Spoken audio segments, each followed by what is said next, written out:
Good morning, everybody. I'm excited. I'm so happy that all y'all are here. This is session 3, meaning that this is the last session.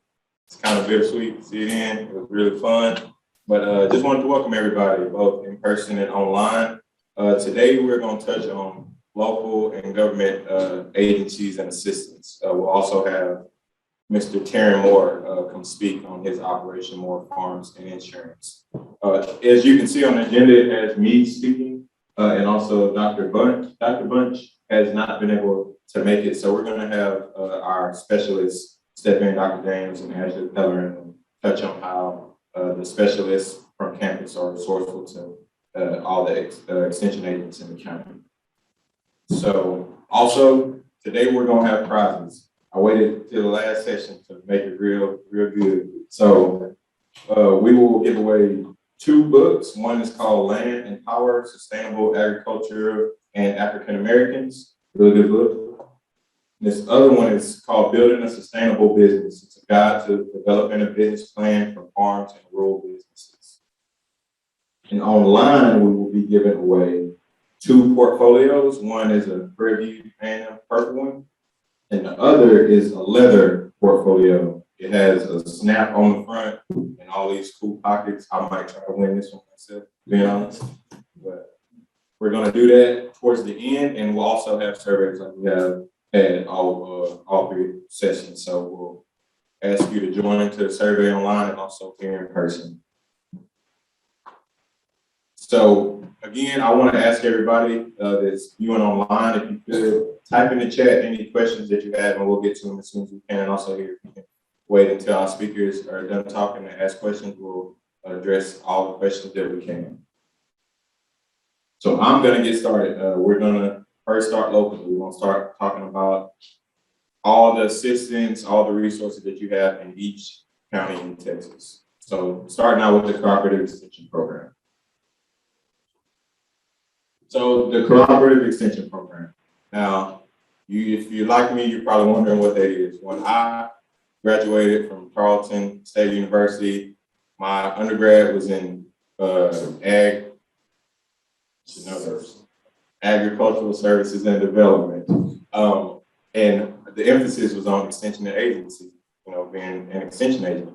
I'm gonna be honest, I didn't know what extension was when I signed up for the degree, but I've learned since then. So the word extension means to extend knowledge. And what an extension agent does through Prairie A&M is we are the community outreach branch of Prairie A&M University through the College of Ag. We're mandated to provide low cost and often free educational programs and activities.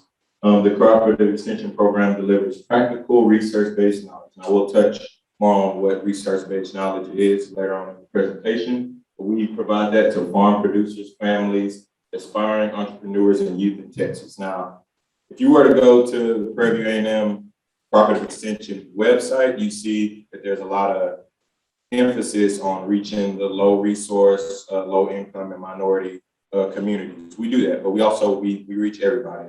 The goal is to reach every Texan that can use and benefit from any of the programs that we offer. And I think anybody could benefit from them. So we're intentional about that, but we aim to reach everybody that we can.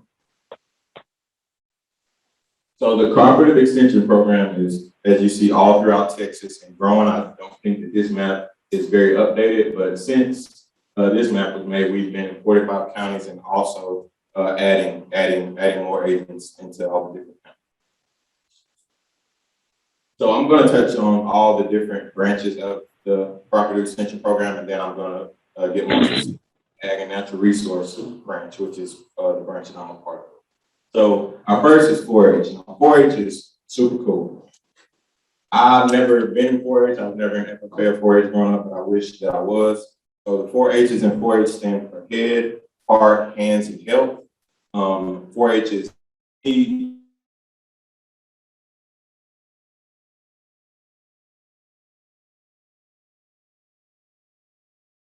job to everything, I think, and they serve both urban and rural communities across the country, showing animals showing horses, things like that, but there's tons of programs there, things like that. I got an email the other day for archery and I got an email the other day for public speaking and different leadership development activities that they have for kids. The goal is to develop leadership roles through health, science, agriculture, and civic engagement. Okay, our next branch is community and economic development. Now, if you were here last week, Mr. Lord Hebert, he used to be we call it CED agent. And what CED does is they offer technical assistance in entrepreneurship and community organizations. Next, we have family and consumer sciences or family and consumer health. Now that branch is really cool because it's exactly what it says, family and consumer health. It touches on building strong families and communities through nutrition, health, parenting classes, cooking classes, and money management. Our FCH agent here in Wharton County is Charbel. She'll be here. She'll be at the table after she can answer any questions you have about that. She also has a business card if you'd like to get in touch with her. Lastly, the Ag and Natural Resource branch. I'm a little biased to this one, so I'm gonna go in and talk a little bit more about this. So the Ag and Natural Resource branch provides research-based knowledge to agricultural producers. County staffs and specialist staff assist farmers and ranchers to become self-sustaining and profitable. Now, we talked over the last few weeks about how, yes, this is something that you need to be passionate about. We talked about finding your why, but it's also something that you invest a lot of time and money into. So one of the goals that we have is to see how we can make these operations become more profitable. So we do this 3 different ways. You remember me saying the research-based science. Everything that is taught in seminars like this, different workshops that we have, are all research-based. We have a research center on Prairie. That's a picture of the Cooperative Agriculture Research Center, and also research being done at Texas A&M. We can use as resources to bring information to you. Now, we conduct basic and applied research in agricultural science, of course, environmental science, food science, natural resources, plants, and social sciences. Now, the second way that we do this through technical assistance program, TAP. Now, this is one of my favorite parts of being an extension agent, because if you ever hear an extension agent refer to a site visit or going out to meet with a producer, this is when you can actually call us out to come check out your operation. Let's say you wake up, I don't know how you wake up and notice pink eye in your calves, but you wake up and you see pink eye in your calves, or you go outside. Something we're dealing with a lot right now is armyworms. So you see armyworms that we control, like I had someone mention this morning. But we come out and we see how to troubleshoot it. We bring that research-based knowledge to you. We determine how we can fix it, what we need to fix, where to start, and where to go. Now, third, how we do this is through community outreach, and that's through educational and informational programs and workshops. Now, that's exactly what we're doing right now. Workshops in livestock management programs, farm and financial resource management programs, sustainable agriculture programs, urban ag programs, and also specialty crop programs. And I'll touch a little bit on these. So in livestock management, the idea is to be dedicated to developing sustainable farming and ranching operations, focusing on increasing the health and productivity of livestock through optimizing nutrition and reproduction. Now, I love livestock. That's really what my basis is in ag. I didn't grow up farming or anything, grew up with horses. So some of the programs that we offer are beef cattle production, nutrition management, pasture and hayland management, internal, external parasites, so your worms and your flies, and small ruminant production in sheep and goats. Now, pretty much anything that goes inside of a cow or inside of livestock, lives inside of livestock or comes out of livestock, whether it be reproduction, and your internal, external parasites, we can do programs on. So also, as anybody that's viewing online, type into the chat, what, if you see any programs on here that you think could be of interest to you, that can be of benefit to you, type it in, because this is how I get ideas on what types of programs that I can do in the county. And also, I love if y'all came up to me after and told me any of these programs, and there's also a list on this table any of these programs that could benefit you, and I'll definitely do my best to get them here. So next are our sustainable agriculture programs.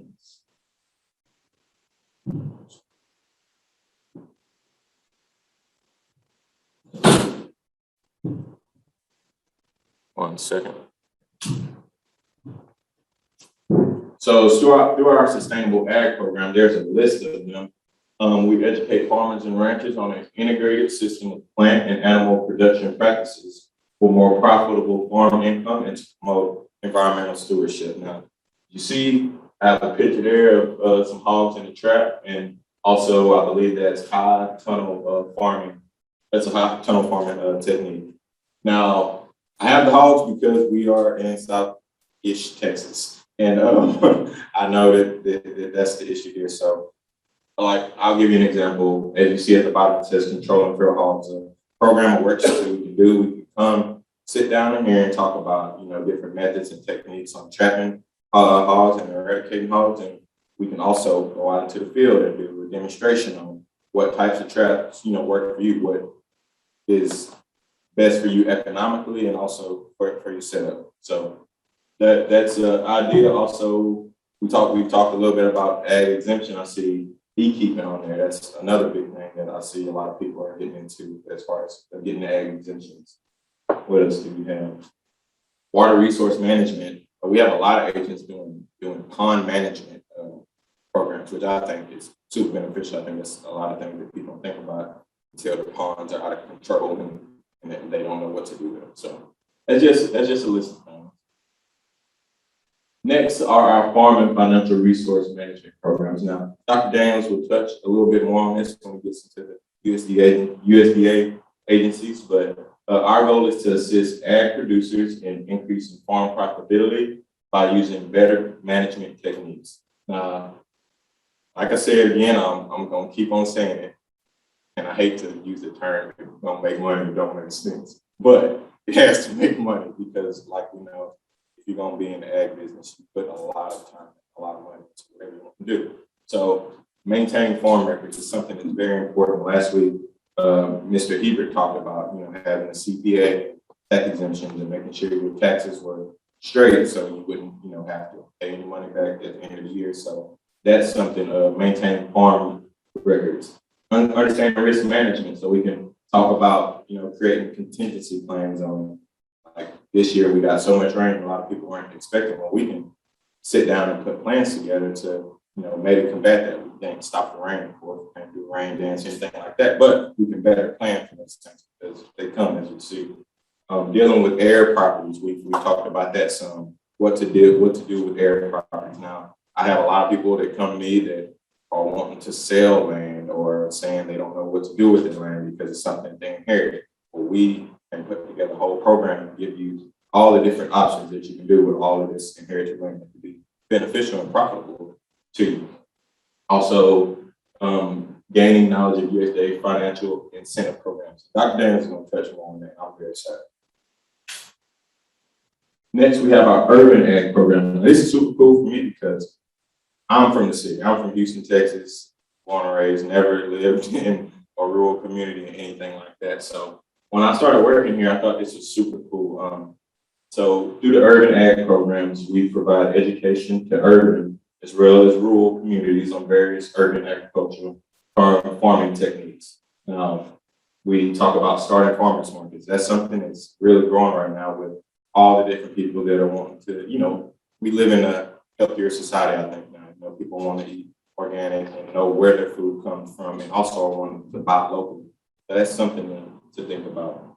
We talk about, rooftop farming, understanding bees and beekeeping and greenhouse and high tunnel urban farms. Now, I think it's really cool because if you think about somebody that lives in an urban area, chances are they aren't dealing with tons of acreage. So we can sit down and have programs if you're not sure where y'all live, but if y'all all live in rural areas, but you have friends in church or people that live in urban areas, this is something that can benefit them. If not for profit, just for personal use. If they want their own vegetables, they don't want to go to the grocery store and buy vegetables because they're not sure where they're coming from. If they want to make sure they know what they're eating, this is part of it.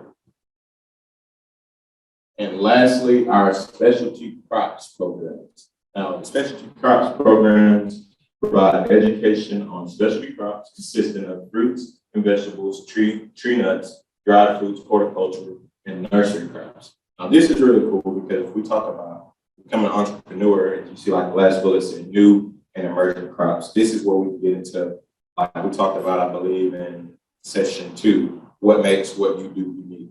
So you can say, I was in HEB the other day and I saw cotton candy grapes.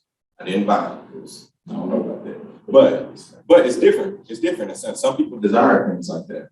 So Ashley is shaking her head because apparently they're good. They're very good. So that's something to look into in our specialty crop program. Also, container raised bed garden. Different methods of gardening. So that's also something to think about. And that is all I have. My contact info was at the end.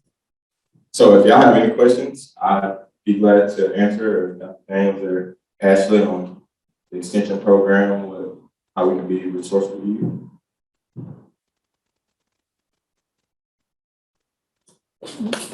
Okay, thank you. Okay. We have one question. Air pumping, when you talk about air pumping, so the programs that you have can situate what you are doing with that property, and give you other ideas as to how to utilize your land. Yes, ma'am. We can see what ways. Oh, okay. I'm sorry. I need to repeat the question for all my audience. So the question was the program that deals with air properties. Question was, do we have programs that can inform on how to use the land that you already have, or if you are using the land that's inherited, how to better that operation? Absolutely, we can do that. Another question is too, if your land is in one county and you're in this town, and not you, you're gonna have to go to Okay, so the question was if your land is in a different county, as you can see, I work in Wharton and Austin County, could you use me as an agent to work in your county?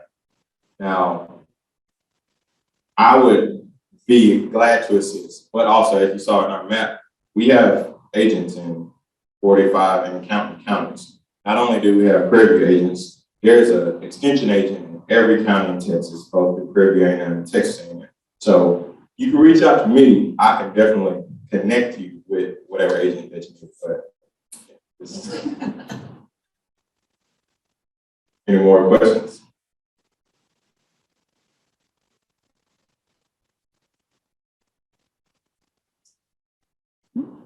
Okay, well, we're going to transition to our next speaker, be Mr. Dr. Daniels and Ashley Pellerin. If you're here, you can use the restroom, grab something. I bought lots of food, so please eat as much as you want, and we will get back to it.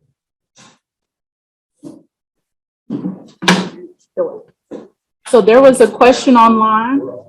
If there's an opportunity that heirs aren't interested in keeping the property, can opportunity be extended to have others purchase without going to the real estate market?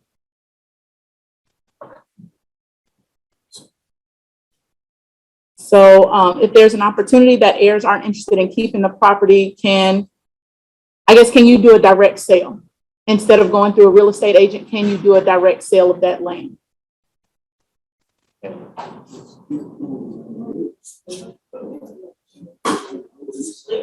If I understand the question is asked, can you direct sale? So if there may be 20 heirs to the property and one person interested in the land and no one else, quite often that does happen where family members would sell to one individual within there. So it can happen that way without going through the formal channels. Yes.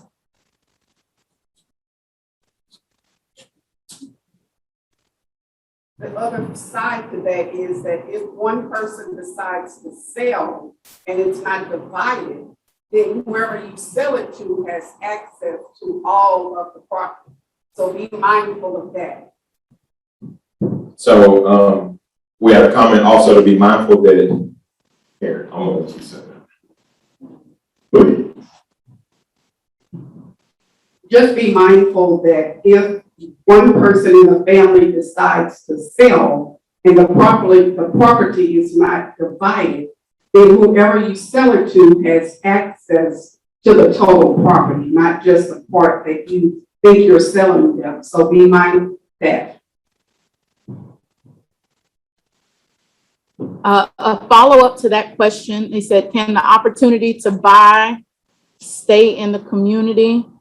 Yes, using formal channels, and will that information be presented?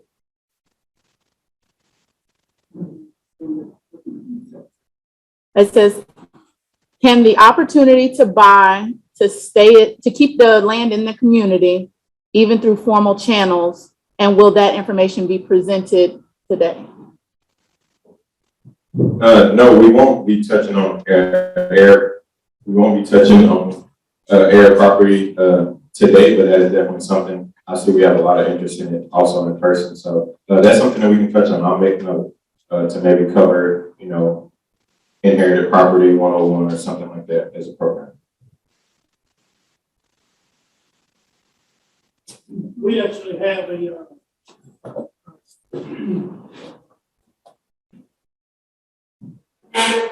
good morning, John Jacobs, with President of Landowners Association of Texas and Liberty. We actually are helping the families with 90 heirs, maybe more. So if you want information in that aspect, you can contact us at Landowners Association of Texas. Now, what we did in our family was create a partnership. So you can only sell to inside the family. So, but we can give you more information. You can contact Landowners. Okay, so I'll type in the chat the information on Owners Association in Texas, and I'll put the link to their website up there. They have more information on that. That's actually who we're partnering with on this program. So I'm sure they can answer tons more questions about that.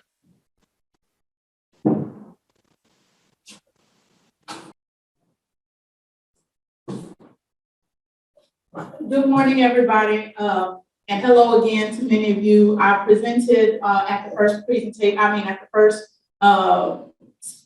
first part of the first session of this series. It's not that early, my brain is just. But I am the livestock specialist for Prairie View A&M University and the Cooperative Extension Program. I actually was an agent for 4 years in Smith County, Texas, so that's East Texas. I have one of my former 4-Hers who's actually our producer spotlight today. So I'm super excited to kind of see that some of the work that I put in and some of the people that I've worked with are continuing to build the industry, the ag industry. I'm more like Braxton. I grew up in Houston, Texas, had no idea about farming, had no idea that this sect of agriculture even existed outside of an urban type of backyard garden setting. So for me now to be a livestock specialist, I'm really, I can really see the potential of agriculture and agricultural education and making sure that all members stay informed. So again, I do livestock programming. So Braxton mentioned the different type of options that we have. I specialize in small ruminants and goat production, but I also help the agents put on any type of livestock program. So that's any type of food animal, from poultry to swine to beef cattle to goats, anything that we consider legal consumables or common consumable animals. We can put on those types of programs. Always get in touch with your local extension agent. As we mentioned, we work in partnership and in tandem with Texas A&M AgriLife Extension Service. But if you live here, we built a relationship with you. We can work with that agent in the other county, and we can work together to make sure that that you're benefiting on both sides, especially if you're going to be what we consider an absentee landowner. An absentee landowner is just somebody who doesn't necessarily live near or in close proximity to the land that they either own or work. And that's okay. That's actually becoming more common. On the livestock side, we generally don't see a lot of that unless it's within like a land leasing option. So those are programs that Braxton can put on for you in the area of livestock, is how to be a good land leasing for a livestock operator. So if somebody wants to put livestock on your land, we can definitely put some programs together for how you can be well informed about what's going on your farm.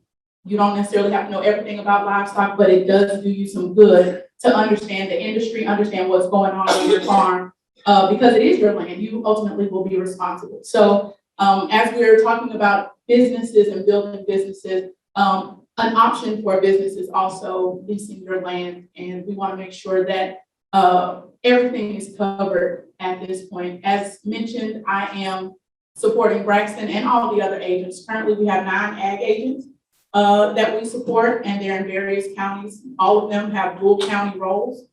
So reach out to myself or Nelson Daniels. We also have Kesha Henry, who's not here today, but she's our sustainable agriculture specialist. So she deals with natural resources, farm management, wildlife, that type of program. And we also have Dr. Elliott Washington, who's our forestry specialist, who helps with forestry. He also works a little bit with some grants we have with airship, air property, and land management in that area. So I'm going to let Dr. Daniels talk about his area of expertise. And I work in the area of farm management, business planning. So anything dealing with making money or at least eliminating losses on a property in some cases. I work in those areas for marketing, about developing business plans, applying for loans, those areas that I work with individuals in those areas. Unlike Braxton, I actually grew up in the country, and I participated in 4-H, but I have to tell you, I truly did not understand what the role of extension either. I understood extension agents as a person who worked with 4-Hers. I didn't realize the breadth and the depth of the things that went on until I accidentally stumbled into this profession that I ended up loving. And here 30-something years later, I'm still doing it. So we're really excited to be here with you, and anything we can help you in any area, we'll definitely try to do that. We don't have the exact resources for you. We'll try to connect you with those individuals and other agencies that also need some of the similar type of work, whether it be a state agency or federal agency. We'll be glad to assist you with that process. Our agents are boots on the ground. So we're generally going to ask you to contact your agent first, and your agent will contact one of the specialists, and we will do the background work to get you the information that you need. So, you know, I know you may have my cell phone number, you may have Nelson's cell phone number. Generally, we will drive you back to your agent because we want you to develop a relationship with them. They can get to you much quicker than we can because we cover the state. So your agent covers your county. So if you have any questions or things are unclear at this point, or any type of educational programs that we put on, they will come out through your agent. And you can get on multiple agents' email lists. There's nothing, we are not, you know, we don't feel any kind of way, but definitely Braxton's your agent, and he's very good. Even though he just started, the boy is good. So, all right. But yeah, he'll get you some information about that.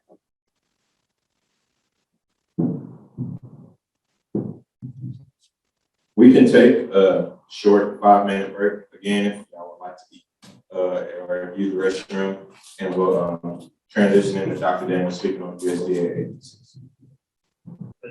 Okay, we're going to get started with Dr. Nelson Daniels.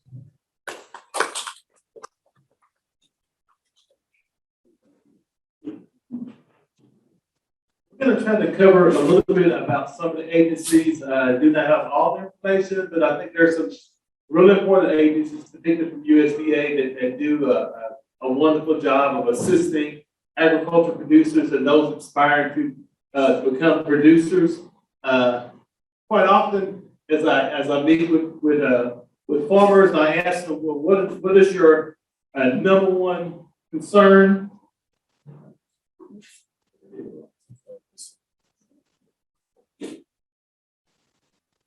Try hitting the top.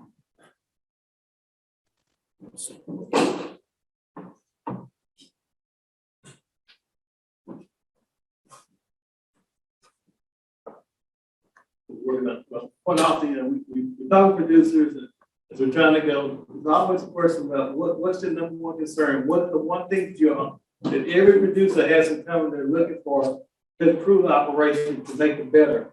And it's quite often we get the same answer just about every single time. The thing that individuals tell me they're looking for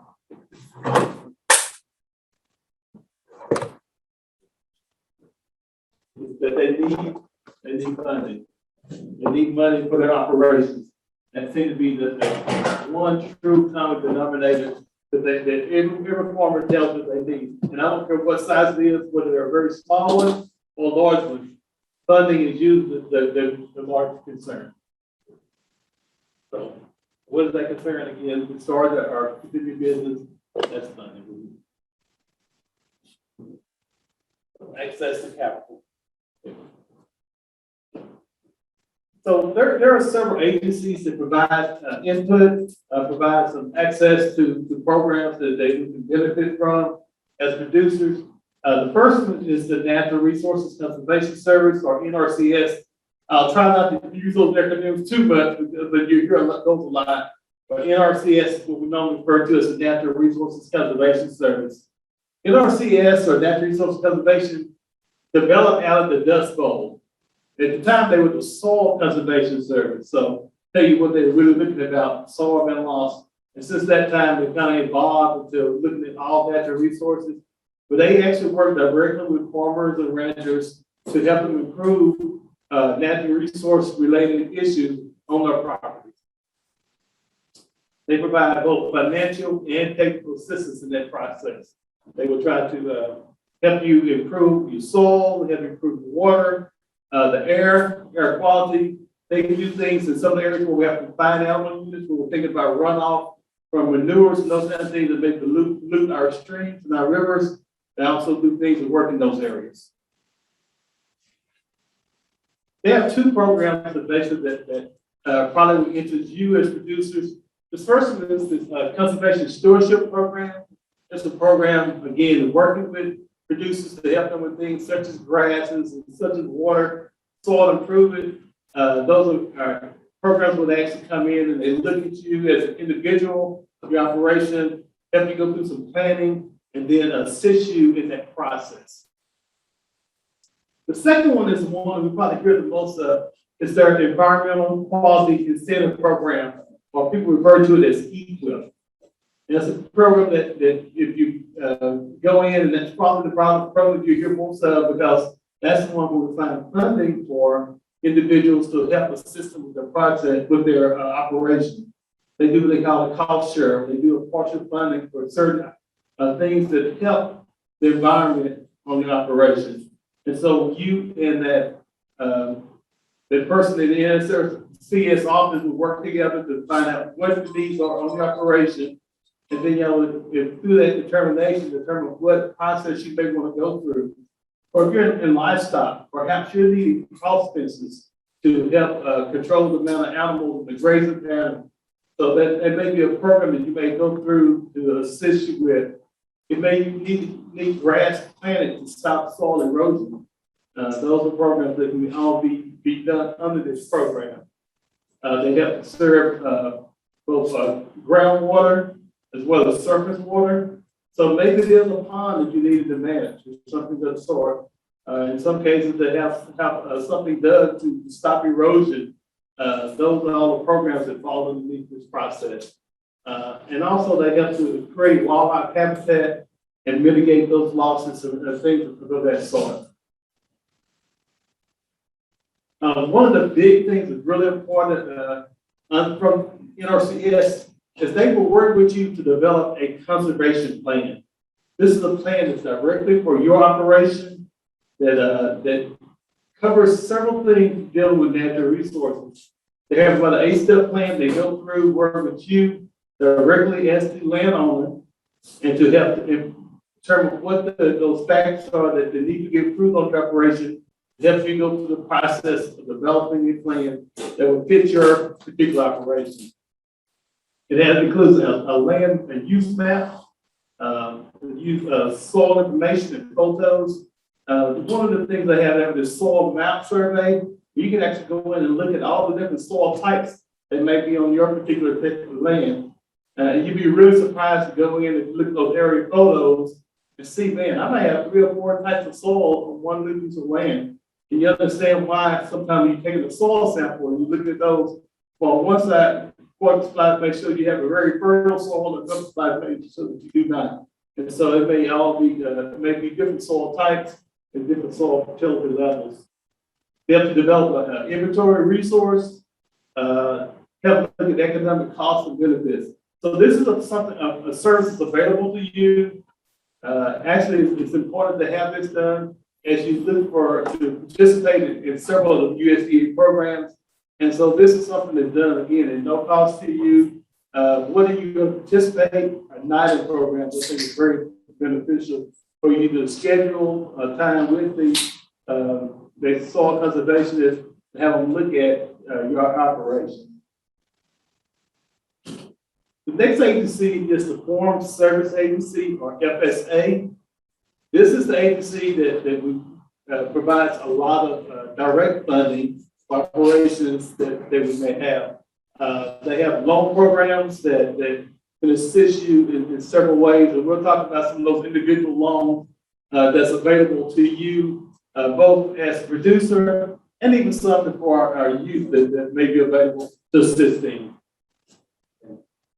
So these programs could be to operate your farm. So you say you have land already, and you're needing expenses, you need to take your expenses to operate your farm.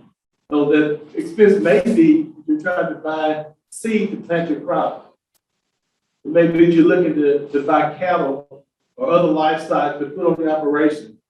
So these programs are available for that. So things like feed and seed to take care of your livestock, or for fence repairs, for those kind of things.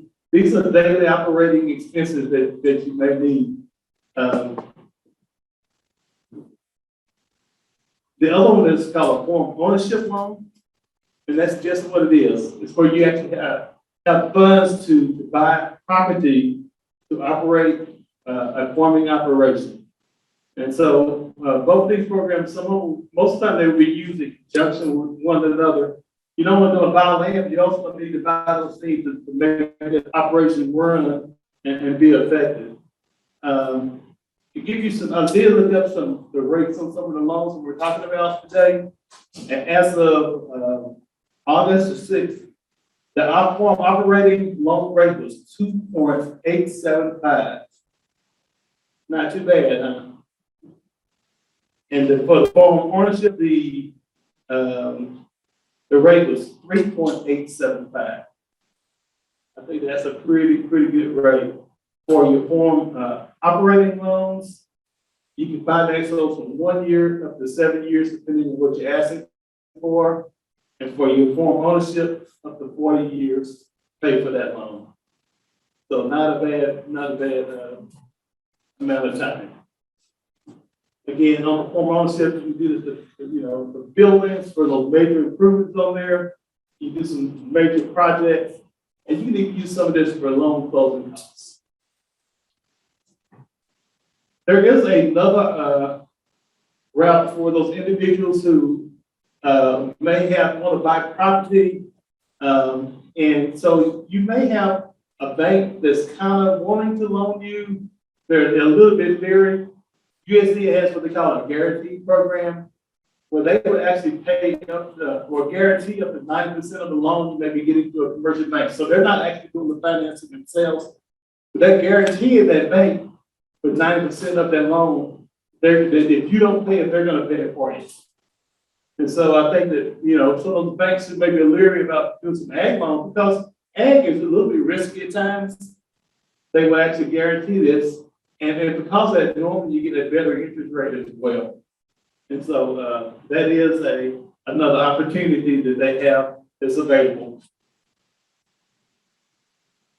There are two major loans I'm going to talk about today, because these are the ones that probably get more questions about it than anything else. The first one is the micro loan. So the micro loan is a loan program geared for smaller producers, so people are not asking for an extreme amount of money to run the operation, where you may be asking for up to, I think it's up to 1.9 million or so for big loans, and some of these micro loans are $50,000 or less. So you can actually use it for purchasing property if you have some, you can find it for that price, or you can use it for form operating expenses. It used to be if you wanted to get a loan to USDA, the process is very long, no matter what you want. So if you wanted $10,000 or you wanted $300,000, the process is exactly the same. There was about 25, 30 pages along with 3-year history of being in agriculture, along with 3 years of taxes and some other things that went along with that.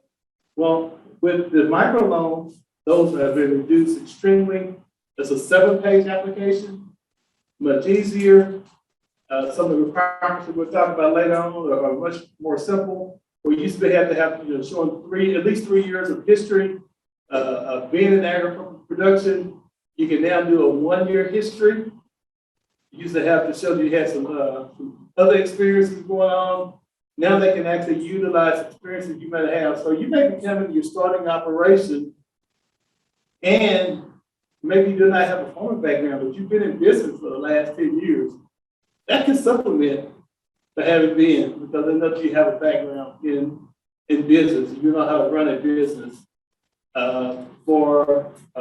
If you participated in some programs as a youngster, as a FFA or 4-H member, they can also count as experience for you. So where you don't have to have that 3 years of experience that you did in the past. The other thing, in most cases, what you purchase actually is what secures the loan. So, for instance, I worked with a producer who was doing some hay business. He grew hay and sold it on, but he was also trying to do some custom work. He needed a second tractor. A tractor actually secured itself.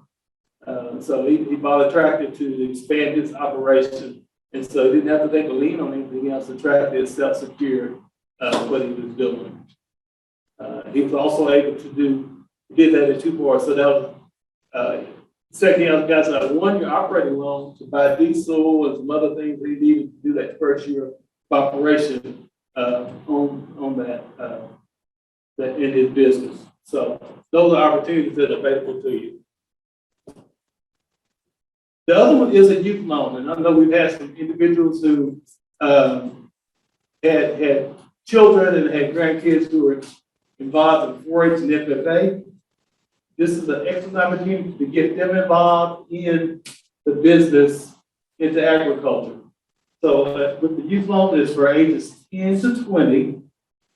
The requirement is that they have to be involved in 4-H or FFA. It's what they call a supervised project. So if you have land and you're already in the cattle business, and you have a child who's coming up who may want to be in the business, this is a good opportunity for them to start purchasing cattle in their own name that becomes theirs. We've had individuals to do that. So you get $5,000 to do it. You buy some commercial heifers, you add it to the operation, and you grow. By the time they finish high school, they can have a nice little herd of their own to get started with. And so that's just something you can think of. And it's not just livestock, it's also for crops and those other things as well. So they want to start a small truck garden that they're going to actually sell to the farmer's market. It can also be used that same way. So it's just an excellent opportunity for them to get involved. But of course, What if there is no 4-H or FFA either here? Can you repeat the question? so the question was whether if there's not a 4-H or FFA program in the area. There should be ones somewhere. Again, we need to work directly with the county agents and find out where the closest one is. There is a requirement they have to be involved in one of these programs to go through the process to get this particular loan. But also there might be some opportunities to start a club in your area. So if there's more than one family, you got 5 people who can be a part of it, you can probably get a 4-H club started. and get them involved. And so we know that there's there's clubs who start that way with two families getting together, and they start a club, and they find the interest of those 5 individuals, and then that club grows. Any other questions?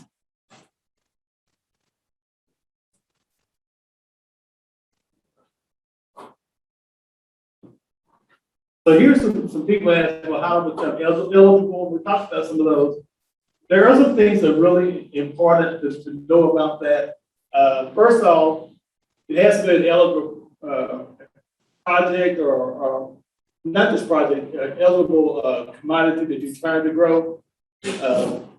So, you know, some things they're excluded at the moment, or things like dogs. I know some people are raise dogs and have those operations going on, but they're not considered an ag project, ag enterprise at the moment. So exotic birds, tropical fish, horses that are used for non-farm purposes. So just having race horses is something that's sort of pleasure horses do not consider ag enterprise. You can have no federal or state convictions for planting, cultivating, growing, or producing a controlled substance. So if you have a conviction for raising marijuana, for some instance, then you're no longer eligible to participate in this project. You have to be legal to accept this, so you have to be of legal age. Without youth loans, the parent signs off on them because they're not of legal age. You have to have acceptable credit history. But that doesn't mean you have to have perfect credit. It just means that it needs to be acceptable. So it can work without a perfect credit score. If you have a perfect credit score, they're probably going to send you to a commercial bank anyway to get some assistance. You can be a citizen, a non-citizen, national, or a legal resident participating in the process.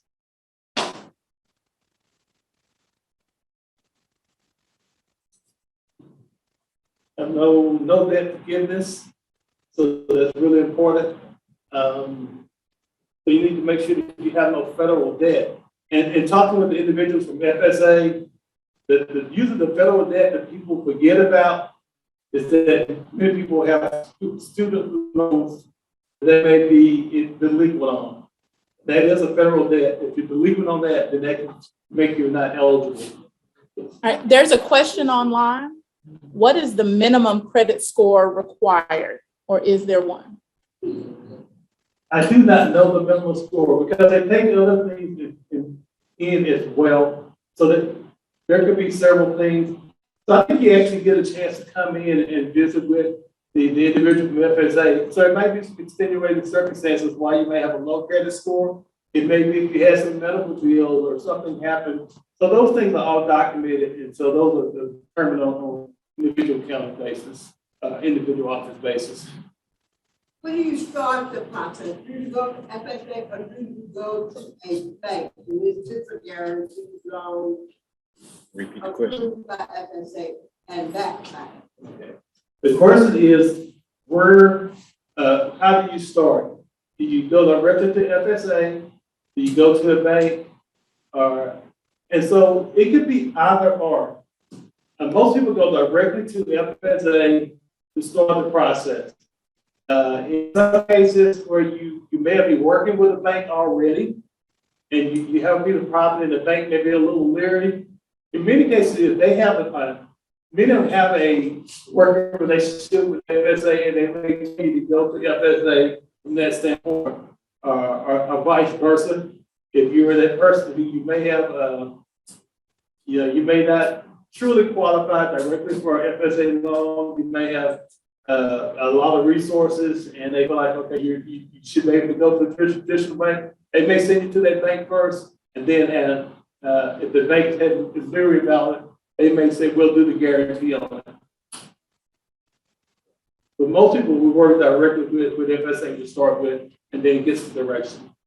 I had a question, but another question, if you're savvy and you're on the internet, and you're reading, you're signed up with these, FSA offices or USDA, and you're reading, you can call them directly to get the information from the microloan places that'll send you a package, and you can, just fill out the application without done that. So the comment is that quite often, if you're online, you're part of some of the list where you're getting information already, they will have applications online, you can go and do that, or you can call directly, and they will send information directly to you.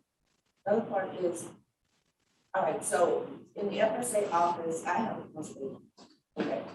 But it didn't include, because of lack of knowledge, I probably would have asked, but it didn't include fund, management, and a couple other things that you mentioned here. What I got was the water lines and the clearing of the land. So I've done one, I have to get one for another one here. However, how do you, I mean, can you get more than one conservation plan, since I was not knowledgeable of the fund and the fencing pieces?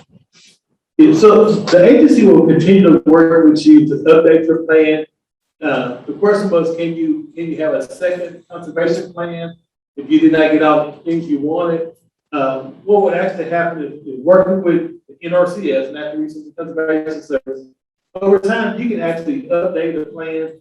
And in fact, it is recommended that over time, you actually do go through, because as you grow in your knowledge of what you want to do in operation changes, then your plan grows with you. That plan is really customized for you as an individual. Your plan would not be the same as your neighbors. And so, so you can work with them to update your plan to have it more fit your needs. And also you can change your lifestyle. So quite often we find individuals who have land, they're absentee owners, they do one plan, and later they decide they're going to move to that operation. And so they're able to do things differently. And so those may change. Again, I would say to make sure that you're making appointments with your conservationists and realize that they're shorthanded now. It used to be that there used to be several people in every office, and now quite often offices may cover more than one county or more than one area. And so one of the things you might want to do is make sure you make an appointment and try to get on their list to come out and do those things. The offices have really changed. The numbers of individuals working in it have really changed. I can remember for one of the agents we're going to talk about later, rural development at the time, the former home administration, I worked for them, and there were 5 of us in one office. There's one office covering 10 counties. So numbers have really changed over time. So think about that, be mindful of that. So they may not be able to come out next week or next month, but get on the list and start visiting with them and work out a time to come out and visit. I'm glad you mentioned that, because I am in the process of being reimbursed for the first part of my plan, which I finished in January. Is there a limit on the time that they need to give you your money? No, because they only gonna reimburse about 80%, depending on what that piece is. But we are talking about 7 months now for reimbursement. That's the long time. So the question is there a time frame on when you get reimbursed for those incentive programs or projects you put in under Natural Resources Conservation Service? And unfortunately, I don't know the answer to that. I do not know what the time frame it is. I know these things go, they have to be approved, and then they will actually reimburse. But unfortunately, I do not know the exact answer to it.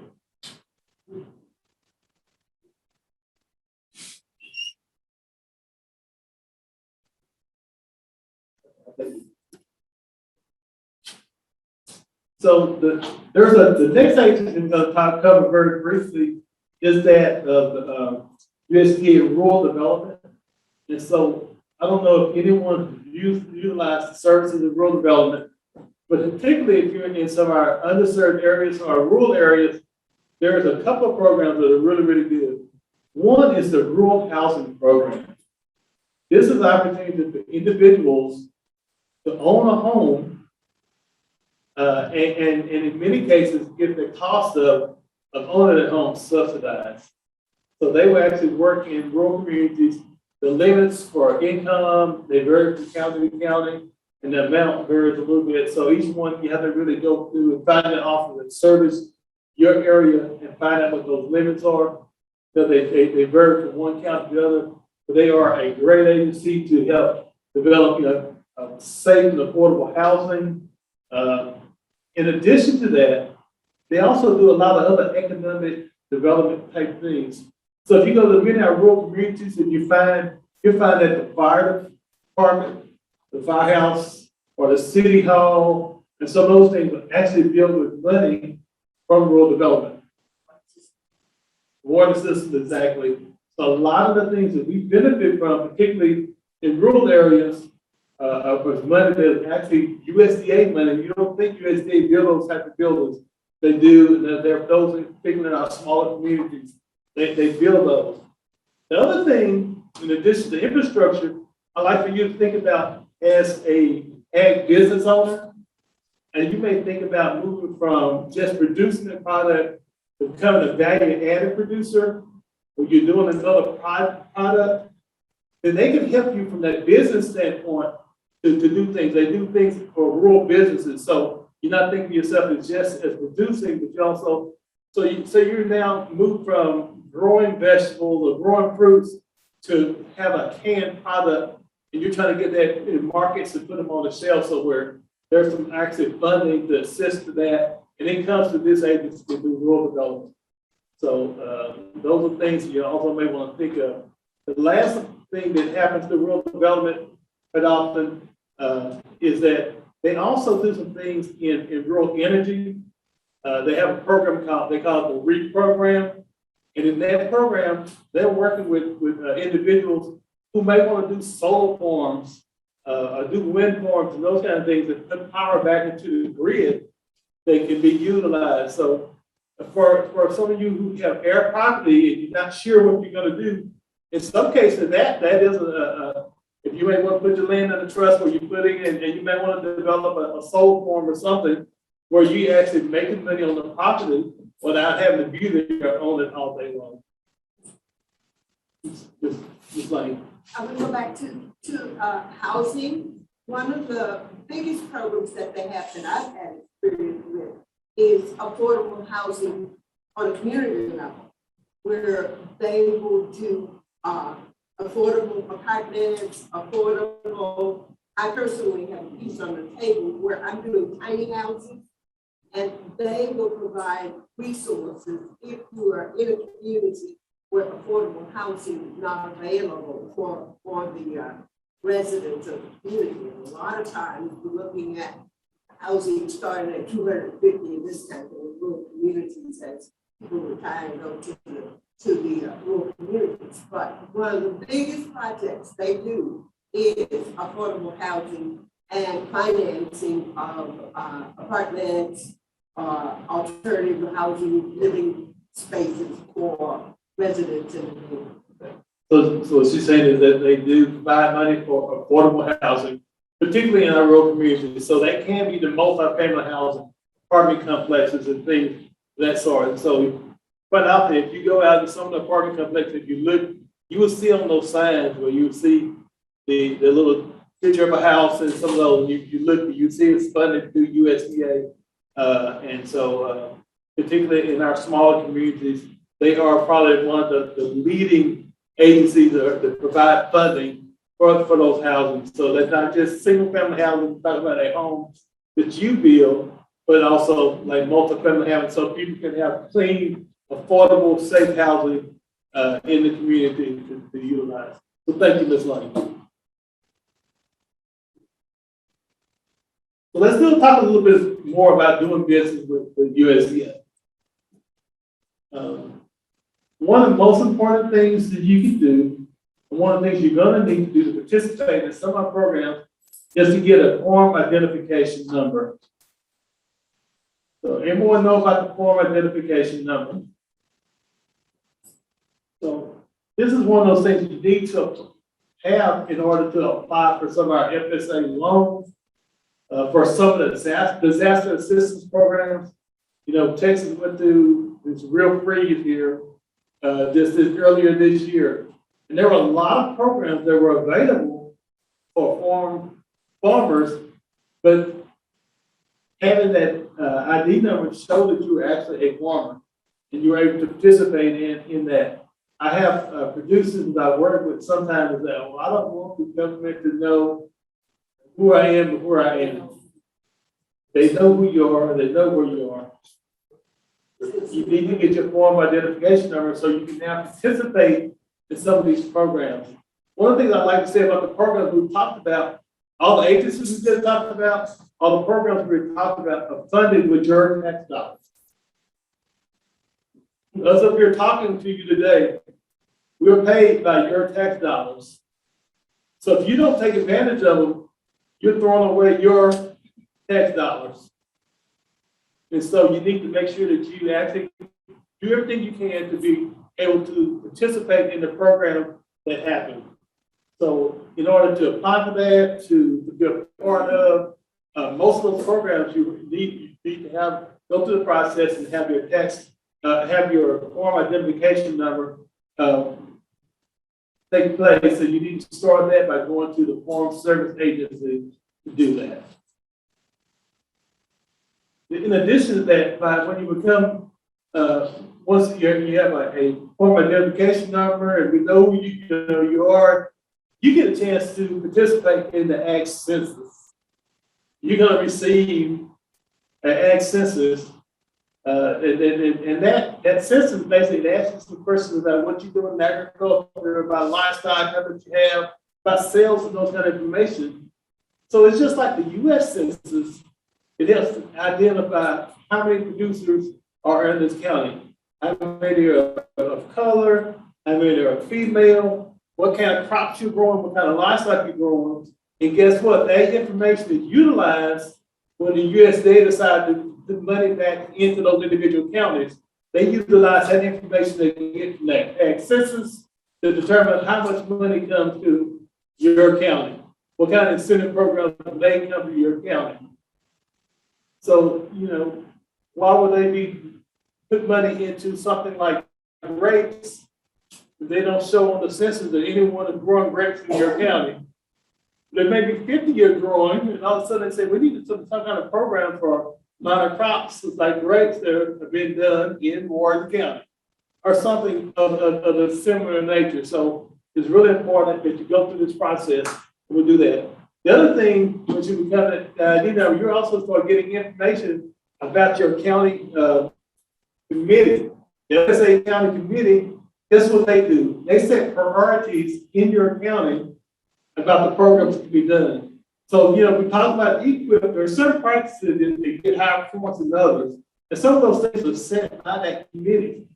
And so that Ag Committee helps set priorities for that county. And so if you have a committee, and so we're in rice country. If everyone on the committee is a rice grower, guess who's going to get the incentive program? If no one's voting anyone else in, they're going to do things around rice. We are selfish people by nature. We think about what we're doing as an individual. So, by doing this process, you now get a chance to vote on who that committee is, and you make sure you get to vote in somebody who represents your interests, whatever that may be, if it's cattle, if it's goats, or something of the sort. So I think that's really important that you go through the process. We started talking earlier about the conservation plan. It's also really important that whether you're going to participate in programs or not, I think you ought to go through the process of getting the conservation plan done. It identifies with your practices that you want to have on your property. It helps analyze the resources, and whether it may be soil or water or livestock or whatever it may be, and it helps to give guidance about what you may want to do directly on your operation. So those are things that I think are very important. And with that, I tell you what, I do want to tell you about one other program that's not up here. So it's not directly a USDA program, but it does, the funding comes through it. So there is I get questions all the time about grants. And so how can I get a grant to do something on my operation. Unfortunately, there's not a whole lot of true grant money out there to do things. When we talk about sustainable agriculture, someone who's trying to do something new and innovative on their property, there is a project, it's called the Producer Grant. It's put out by Sarah. So if you look up the website, if you go to SARE, SARE.TAMU.edu, that's the site for Texas SARE, a Sustainable Agriculture Research Initiative. That's what SARE stands for. I need to repeat that. SARE, Sustainable Agriculture Research and Education. So if you go to SARE.TAMU.edu, that's our site for our Texas SARE program. And that's both Texas A&M and Prairie A&M, you're working together to make sure that you have sustainable ag projects. There, in September, comes out what we call the Producer Grant. This is a grant for someone who wants to try to do something innovative on their farm. And you want to do something, again, that's sustainable, that may be a little different. And so there's a chance for you to compete. So it's not giving money, but compete for up to $15,000 for individual operations, a group up to $20,000 to do an operation, do something on your individual farm that may be sustainable. If you get this, the money can be utilized to put that project in. And the only thing that we require afterwards is that you work with your local county agent, put something on to bring other individuals on your operation so they can see what's going on. So the money is really to help to foster sustainable agriculture, but also teach other individuals how to do that. One of the projects I like to talk about is one that I work with some individuals over in Jacksonville on. And so they actually decided they wanted to do grazing pigs. And so they went back to the old breed called Great Wattlers. And so they actually did that. They planted sorghum, and they actually grazed their pigs on those, had good weight gain, and then turned around and sold the meat. There's other projects across the state that are very similar. People have done them with goats, they've done them with various crops, but it's just something new and something innovative, and an opportunity for you to get some funding to assist you in that process. It does not pay for permanent structures or equipment, but it will allow you to rent special equipment to put in a project, to buy seed, and those kind of things that may be needed for a project. So with that, there's nothing else. Do you have any questions? That last project that you talked about, Isaiah, does that give farmers an opportunity to work directly with the university as it relates to the research piece? If so, would you speak to that a bit more? So it does. So that one is, so the course does it allow you to work directly with the university to do those type projects. And yes, so it is. It's a project where you're in there working with your county agent and usually with your specialist. I serve as one of the state SARE coordinators. I'm the one that represents Prairie A&M. We have with Dr. Bellstock just retired at Texas A&M. They're getting ready to replace her on that. And then we have one other person by the name of John Smith, who's our coordinator. He does a lot of the paperwork and all those things, and a lot of the speaking engagements for us on that process. But yeah, so you get a chance to work directly with us to try to put those in. There's also another opportunity that's a larger one. It runs directly through the university, but working with producers. And that's the one called a Home Farm Research Grant. It's also put out by SARE, but you have to have a really good working relationship. Usually we want our research scientists, someone who's going to be able to come in and help you put a project in that's more substantial. We want to usually run it up to 3 years on operation. So you get to go up to $200,000 on that one as well. But it is, like I said, much more detailed, more complex. And one of those you need to spend more time. You need to be ready to spend quite a bit of time to do a project on. But both of those are available to help producers across the state. Again, it is a competitive grant as well. And so, even though we do this in the state of Texas, we're competing with the southern region. So there's 13 states along with the Virgin Islands and Puerto Rico that all compete for those same sets of funds. There are 4 regions across the state, the United States, and we're in the southern region.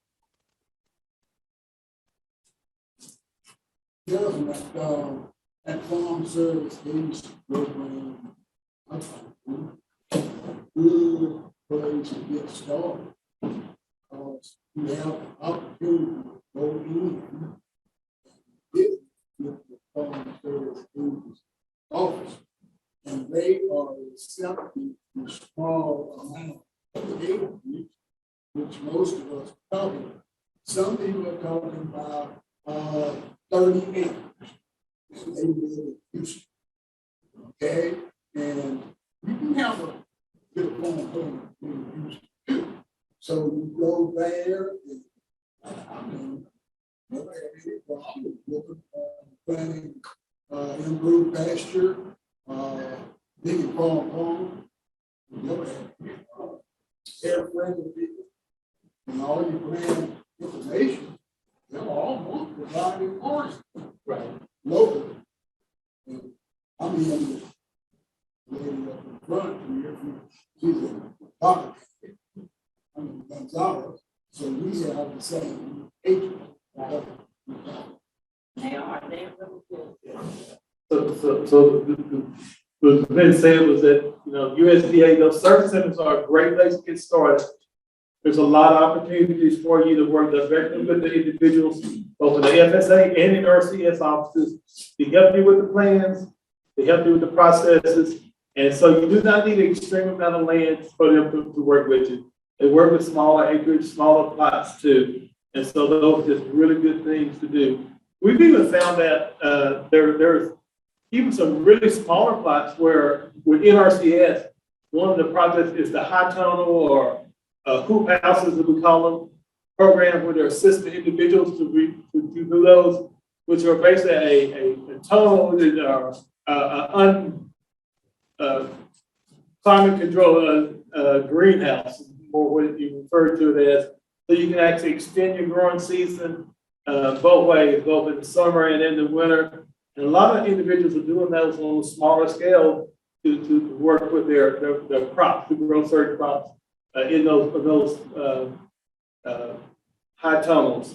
And so the funds are also available. And so for certain groups, they've been paying up to basically 90% of the cost for the high tunnels. An excellent way to get started into this program. Okay, can you clarify something for me? So working with the FSA, again, if they're running for the FSA, I don't even be doing this because they have definitely taken me along the path.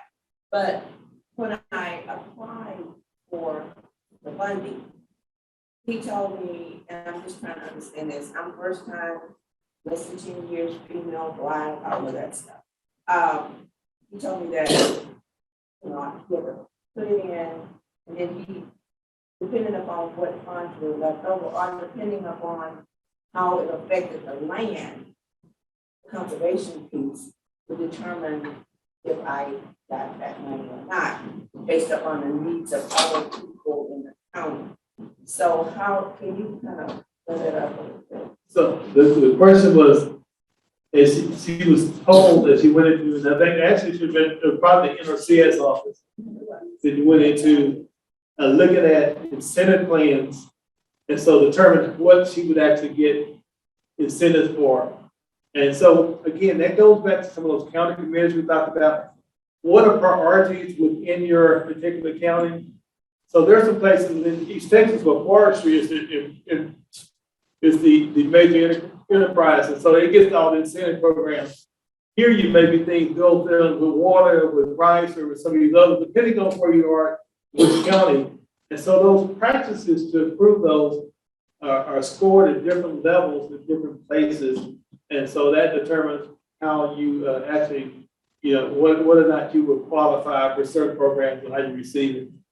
Also, you mentioned about putting in, there are some of these programs you do get bonus points for for being one of the underserved groups, for being a new beginning. And so you self-identify with all the boxes you can have that they work. If you're a veteran, there are certain incentives in all these programs based on that. So if you fit any of those boxes, I suggest that you check those as many as possible, because there may be special funds set aside for that particular group at any particular time.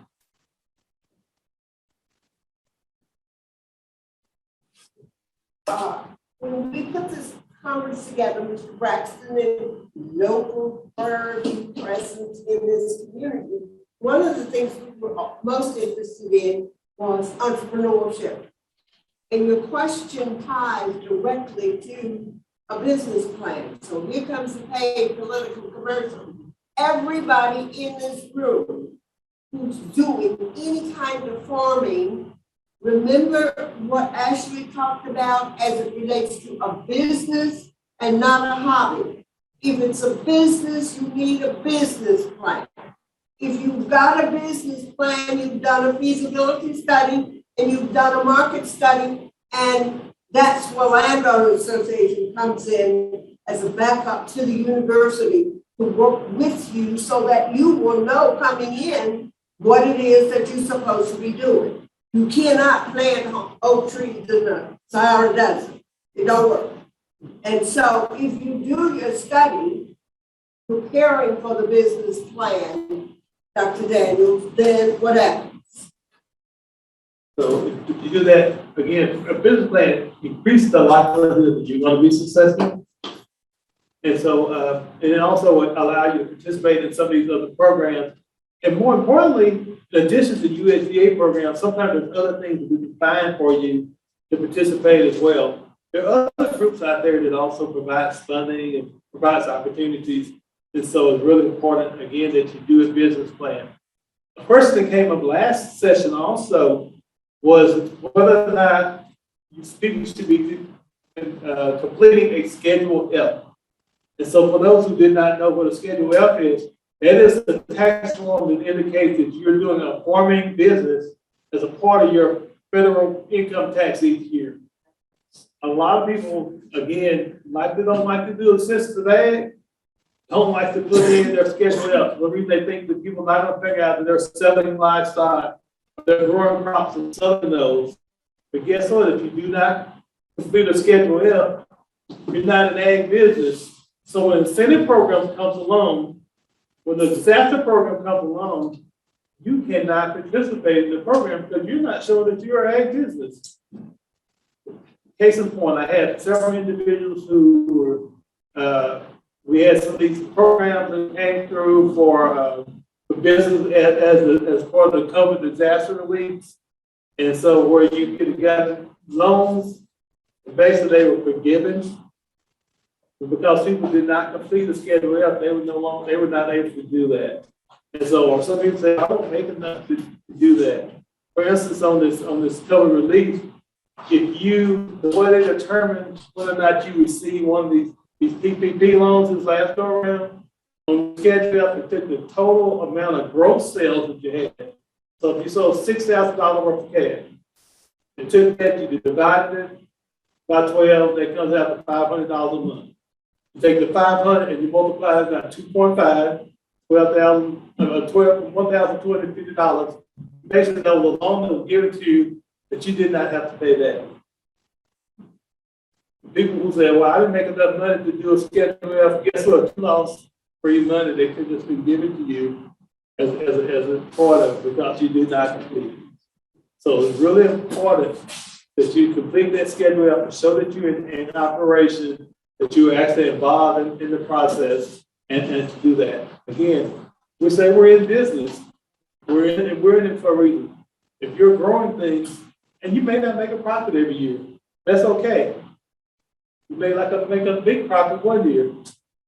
It balances out. It's really important that you show that egg income and be a part of the process to show that you're truly in the ag business. There's another part to go with that equation, and that is to have a paper trail. Go to the USDA and sign up your entity as being an entity involved in agriculture. So therefore, if you ever audited, if something ever happened, you've got a paper trail to confirm that he or she are really involved in some form of agriculture, and it's already been documented. Right. So again, basically going through that process and being involved and showing them with FSA that you're actually involved in it. So what he's saying, it's really important to do that. And that way you have some additional information. And so if you ever audited, you have some information showing there. Also, there's other programs that are available. For some people who are growing some are who are called there's insurance available for what they call non-insured products. So people who are doing vegetables and some of those things, there's an opportunity for you to get crop insurance where just like you guys who are raising some row crops and some other diversity crops, there's a sign up twice a year to the Farm Service Agency. You can actually sign up and receive it, and for up to a certain amount for underserved groups, it's actually been free for the last 2 farm bills. So basically some free insurance that you can have for people who are growing crops for sale.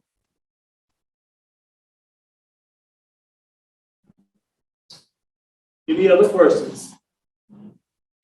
I'm kind of biased, but I always want to emphasize that it's important to, yes, talk to your USDA people, but also Braxton and the other county agents, as well as the specialists, we all work together in the county to make sure that the constituents and producers are doing the best that they can, and they're putting their best foot forward. A lot of times FSA or us or NRCS will refer you to us and we will do the same. So we are not nitpicky about who you talk to. Everybody should be in your arsenal. I think we covered that in the beginning, that this is a team project. We hated team projects when we were in high school, but agriculture is so volatile that sometimes we need to make sure that we have our team established. That means that everybody in your team is talking to each other. So, keeping Braxton in touch with what you're doing, because if they ask you, well, what are the current trends in agriculture? Well, we're research-based information. We are the ones who are trained in how to research that information for you and help you get started on the right track. So make sure that, we don't gain anything except for pride in knowing that we helped you. We're not looking for anything. We're looking to help and service. That's the core of our job, is to provide information. If you don't have the information, come to us. If we don't know, we'll go to NRCS. We'll send you to NRCS. But make sure you work in tandem with Extension, because we are the boots on the ground for the universities. And sometimes you don't know what you don't know. So come in, figure out what we can help you with, because sometimes one question will spur a lot of other questions. So use us. That's what we're here for. You pay your tax dollars. Use us. That's it. We did mention that earlier, that you pay our salaries. You pay the salaries of the USDA employees through your tax dollars. So definitely take advantage of the services that are available throughout. We're glad to assist in a way. We're glad to work with others. We're glad to refer you to other programs too, if someone else has the information that we need. So with that, there's no other questions. Thank you.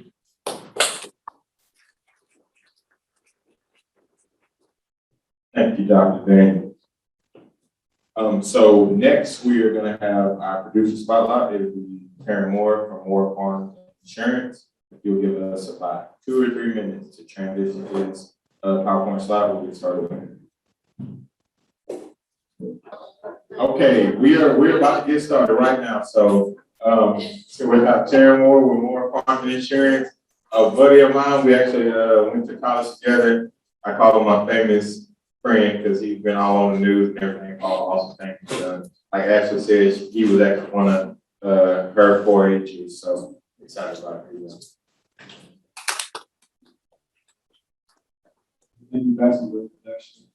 Ashley was my 4-H extension agent when I was in Smith County, where I'm from, and then me and Braxton, of course, met in college at Charleston State University, studying agriculture. So my name is Terren. I'm with Farms and Insurance, also broker insurance, of course, the Texas Farm Bureau. Here's a picture of my crops here this is my bumper crop from last year. My farm, I've got 3 locations. I've got a location in Greenville where my office is. I've got a location in Brashear where this farm is. I've got a location down at home as well from a town called Winona, which is about 20 minutes north of Tyler, Texas.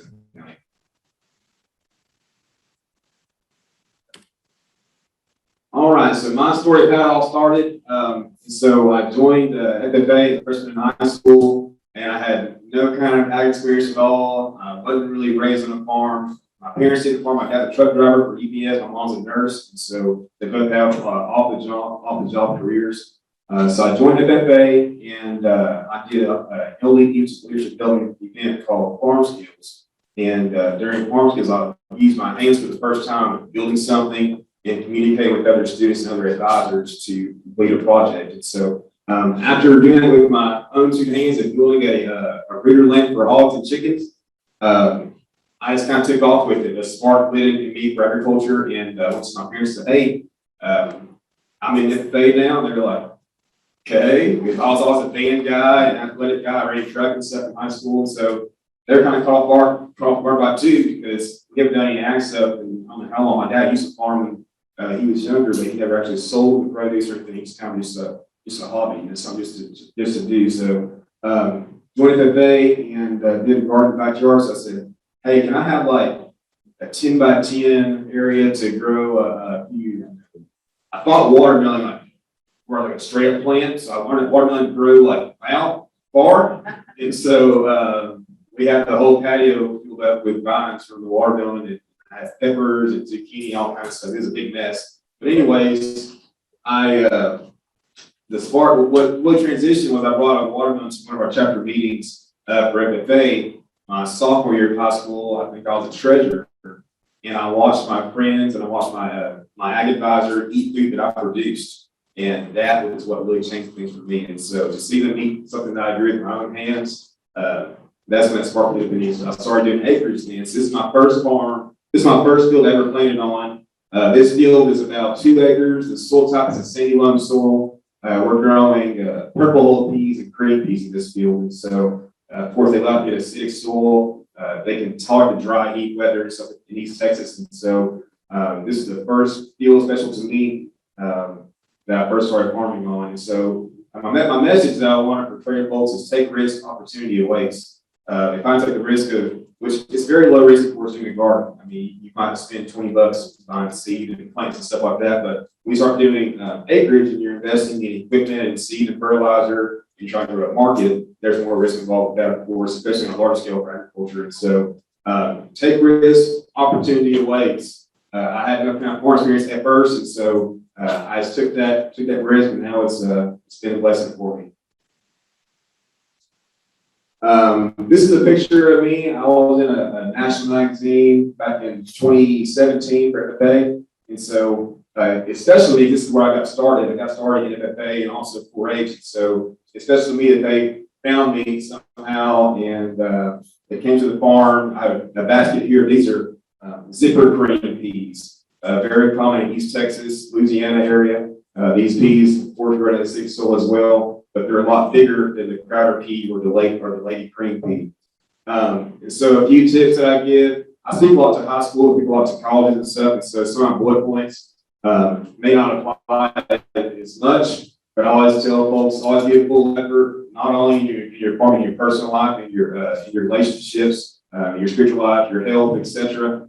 Seek mentors. I seek a lot of mentors. I seek one of my mentors when I was in high school, and so without the help of extension, without the help of my ag advisor and FFA, I would be holding a basket of healthy zipper green peas because they can tell me things to spray for these things. If I choose to spray for pests or ways to fertilize, ways to when to plant, when not to plant, when to harvest, when the things are ready. And so I seek lots of mentors, and I think you can never stop learning, no matter how old you are, how young you are. You can never stop learning. Ask for help. I ask for help very often. I do insurance, of course. That's my main career. And so there's a lot of folks in the business as well who are veterans, is what I call them. Been in business for a long time, so I see lots of wisdom from them and ask for help. Take risks. For me personally, I'm a firm believer in developing healthy daily habits. I do things on a routine basis every day. I work at a certain time every day, go to the gym at a certain time. I try to eat at a certain time, and then always happen I'm on the road a lot. But developing daily habits, and so this is universal. This is not only for farming. This is if you're in business or if you're whatever you're doing in your career, wherever you're at in life. I think daily habits will really change things, not only for your operation, but for your personal life as well.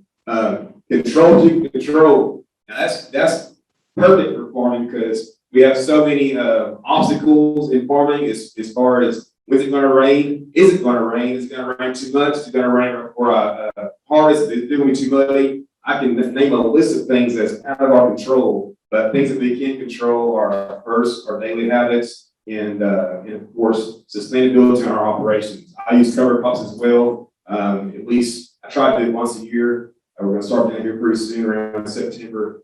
Planting brassicas, wheat, clovers, vetch, something diverse to cover that ground. I can control that, get that in the ground, of course, to increase my organic matter. So things I can't control. I didn't plant my crop this year until either June or July this year, which is a lot later than I usually do. I have no control. It was too wet to plant. And so control. So people ask me, Terren, why do you grow peas? So I'm gonna answer for you today. For one, so these are some zipper cream peas. This is a variety.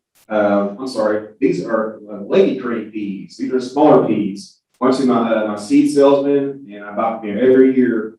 And last year he was out zipper cream peas. I just got pride because those are the best dang peas that you can plant, the best ones that you can sell, in my opinion.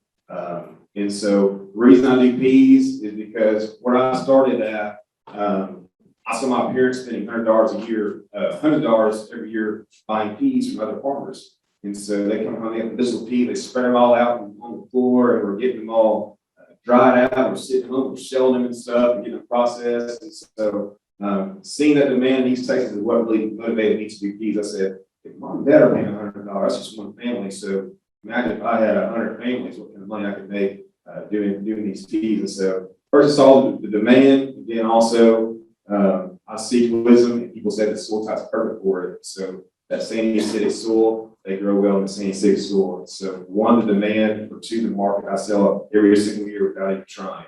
And so I've grown a business now to where I have repeat customers. And so I've got an Excel spreadsheet. I can call folks and say, hey, I'm growing these again. Orders are ready. They'll come to the farm and pick it up. Markets and also the growth, not only the growth in the soil type, but the growth of the customer base. Honestly, I live in a whole new town now. I've uprooted from where I was raised at. Got my own place, my own farm now, separate from where I was raised at, and I've already got several clients where I live out now in Terren, Texas. And so the growth of not only the market but also the crop itself. Processing. So here's a picture of me doing some work in my house. And so I use a sheller. Most of the peas that I sell are already pre-shelled because I sell to a lot of folks. I live near Dallas. People don't really want to shell peas, honestly. And so I don't blame them. I don't want to shell peas either.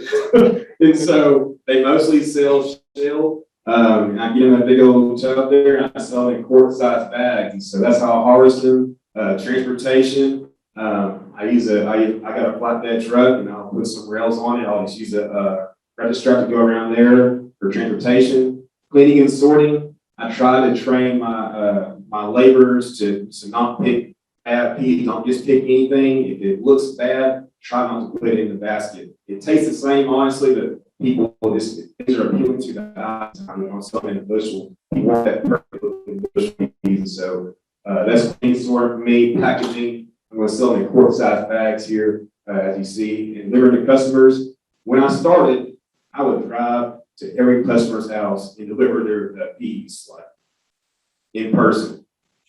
Now I work full time. I've got a pretty big business, and so I don't have time to go there to a customer now. I'd love to do it, but I don't have time.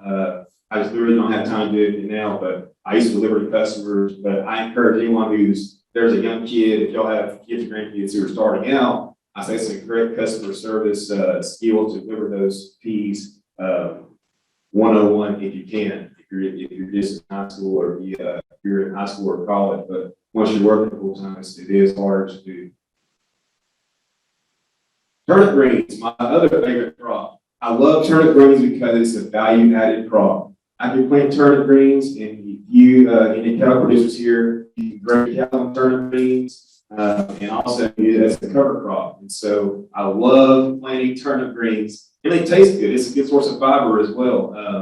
And so if I go home and I don't want to go to the Subway I could always eat at, I can pull a pot of turnip green and cut them bulbs up and roast them in the oven, and they turn out pretty good. So for once, a value-added crop, like it's a cover crop and a cash crop, I can sell for $3 a bunch. It's got a bunch of turnips right here. I'm going to sell for about $3 just for one bunch. And this is a bunch is like literally this much space right here. So you can imagine it can be a profitable crop. Cover crop is also a cool season crop. In September. I try to do September 15th through the 30th or something like that. And it's in the brassica family. The brassicas, they're a big fan. They grow big leaves. And so the benefit of that, during the snow apocalypse thing we had this year, I had this field of turnip greens, and I went out there and it stunk bad. It smelled bad. And I said, if it smells bad, it's got to be good for the soil. And so it broke down in the soil really good. I dished it under. And so now I've added organic matter back into my soil that I wouldn't have had if we didn't have the snow hill. So I'm really excited for this year's cash crop for the spring or summer. And also listed here, the turnip bowl, you can dice it up. It's a substitute for potatoes sometimes. If I'm selling someone in Dallas, they'll substitute that turnip bowl for potatoes. It's less starch. I like both, but some people are more healthy than I am, I guess. Any questions for me? My information is listed here. Like I said, I do insurance full-time, T-Moore1@tsfb.com. This is my cell phone number if you have any personal questions about production or who I sell to, or if you want to buy peas, I can take care of that for you as well. And I post a lot of my updates on Facebook. I've got a business page on Facebook called More Farms and Insurance. And so I feature some of my insurance clients there sometimes, but most of it is my operation. If I'm going to the field, just the field, plowing or sticking somewhere, I put that on the page as well. Any questions for me? Yes, ma'am. What kind of insurance do you sell? She asked, what kind of insurance do I sell? I provide auto, home, and life insurance. I was speaking to an ag group. I do offer also farm liability policies. That's a pretty common question that I have. So farm liability, of course, if you're ranching or if you're farming, if you have employees on your farm, if you're just using day work like I use, if they get hurt or if they get sick and they pass out, they decide to take you to court or file a lawsuit against you. Farm liability policy will cover you for $1 million per occurrence, $2 million aggregate. You can also add animal collision to that. $1,500 per head. That's per livestock, so it can be a horse, a cow, or up to $1,500 or market value. Is that it? All right, thank y'all for having me.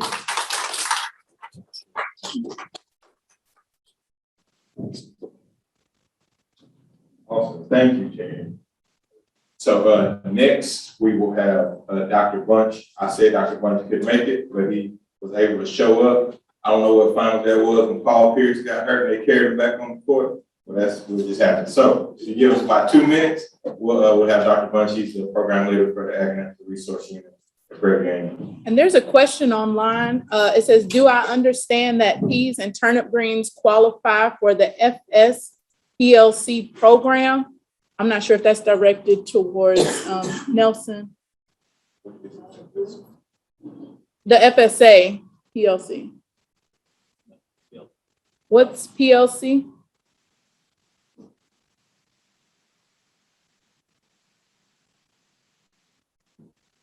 They are a crop that can be paid for. I mean, that you can.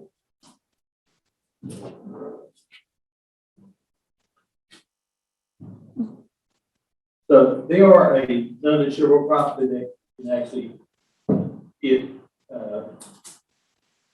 insurance for through FSA to, if there is a loss, if there's a freeze or something devastating happens to them. I think that may be the question you're asking.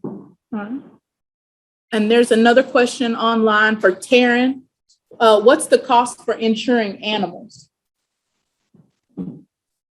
So, for my brokerage, if you're talking about mortality insurance, I do broker that out. I recommend to broker that out through Hartford Insurance.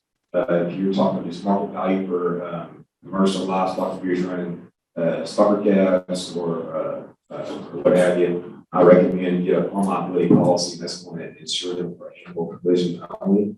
That will not cover them for lightning strike or if they just get sick. So if it's mortality insurance, that'll be separate. And also for the cost, mortality insurance is a lot higher than just home liability insurance. A home liability policy is going to run anywhere from $150 to $200 per year. So very inexpensive policy to have.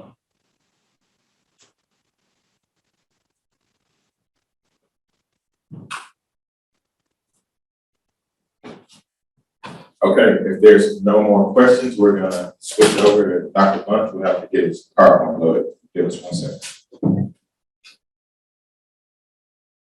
Make sure I appreciate, and just say that I appreciate all of you coming here today. I think that, how many have had a good experience with this workshop? Wonderful, wonderful. That's all about the wonderful. That's a part of what we're trying to do in the aging part.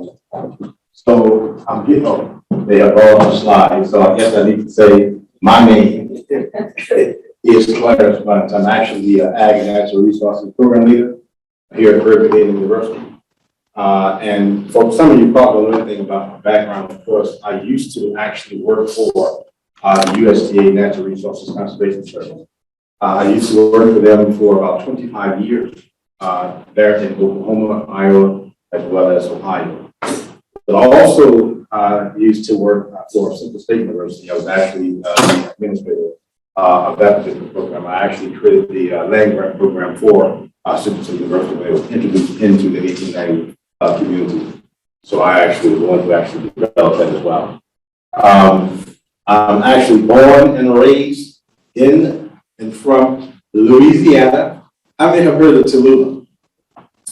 Oh my God, all of my Tallulah, y'all know Tallulah was a high rolling place. Now it may not be Terren, but just like all other places, it has changed and has gone through some change as well. But I'm actually born and raised from Louisiana. My grandmother she actually raised hogs. So I did a lot of hog working business, helping her in that particular aspect. But I spent a lot of my days doing a lot of, how many have heard of the whole filling?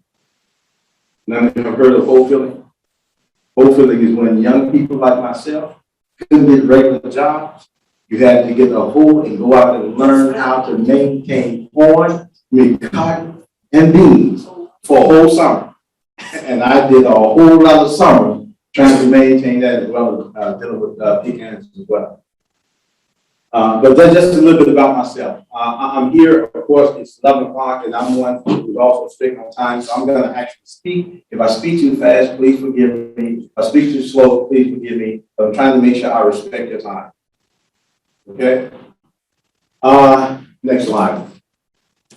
One of the things I want to kind of mention, I'm not sure it was all been said, I'm going to kind of keep repeating the same thing, but I want to talk a little bit about, a little bit about in regards to the H&R overview in reference to our current situation. Currently, we are currently placed in about 6 different counties, actually 8 different counties now. We're actually continuing to do some hiring of some other employees across the state at the current time. I think you went too fast.